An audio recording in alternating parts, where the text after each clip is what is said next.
Hi everyone, मी श्वेता. स्वागत आहे तुमचं स्पेशल स्वाद मराठी या चॅनलवर.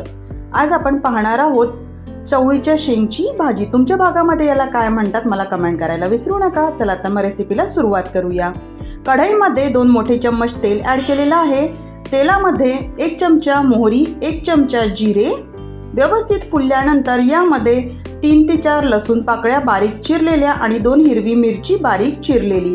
यामध्ये आपण कांदा वापरणार नाही. मी ज्या पद्धतीने ही भाजी बनवते त्या पद्धतीची रेसिपी तुमच्याबरोबर शेअर करते.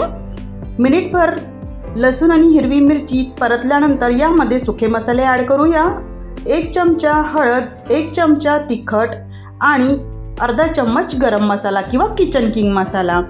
त्यानंतर आपण ही चवळीची भाजी आहे, चवळीची शेंग याला व्यवस्थित तोडून घेतलेली आहे किंवा तुम्ही चिरून सुद्धा घेऊ शकता.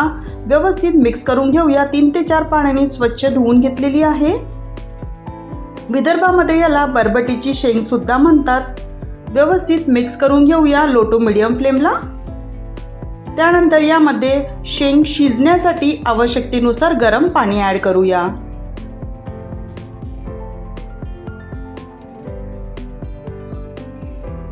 ही शेंग शिजायला थोडा वेळ लागतो, त्याच्यामुळे पाणी सुद्धा थोडं जास्तच वापरावं.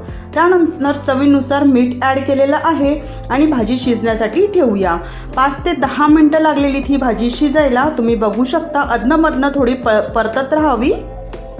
तर आपली चवळीची शेंगची भाजी तयार झालेली आहे. वरून बारीक चिरलेली कोथिंबीर ॲड करूया आणि व्यवस्थित मिक्स करूया. रेसिपी बघितल्याबद्दल धन्यवाद. Bye bye.